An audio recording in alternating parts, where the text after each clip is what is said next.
Hi everybody, it's Jane in the Kids Room. I'm going to talk a little bit about early readers. I think some parents get worried and they get hung up on Lexiles and reading levels, and I think all those things need to be forgotten and left to the professionals at school.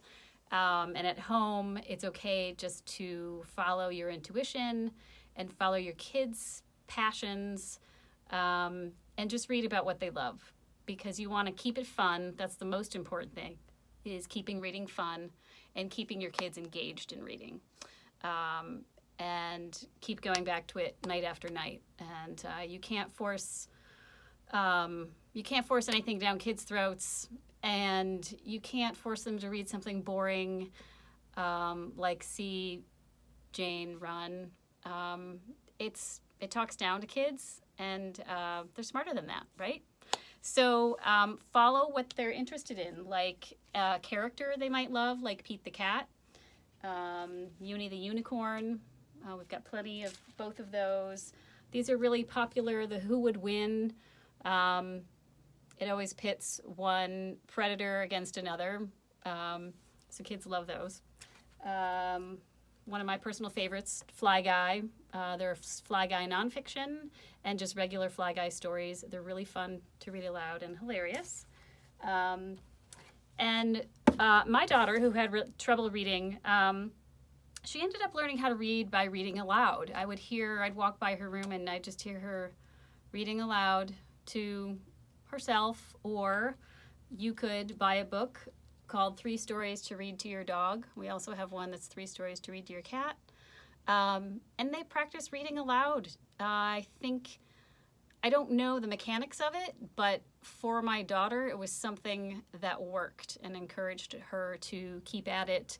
She still, to this day, will read text and listen to it at the same time. So, as I say, find what works for your kid. There's no foolproof method, and I think intuition is a great place to, is a great thing to use.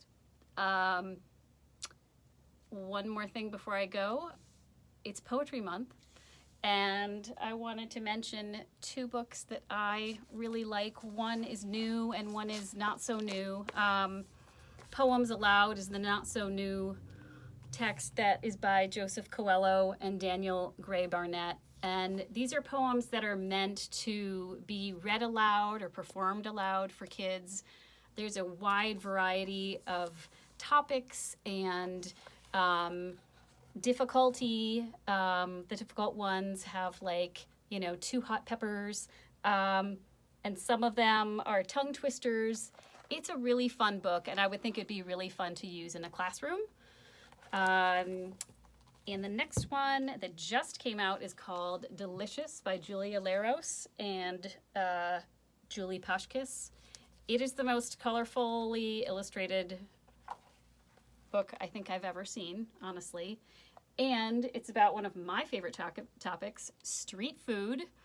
Very short poems that could be used for, real little kids as well. And in the back, there's a reference that tells you about each food and where it's from. So that's called Delicious. Thanks for listening.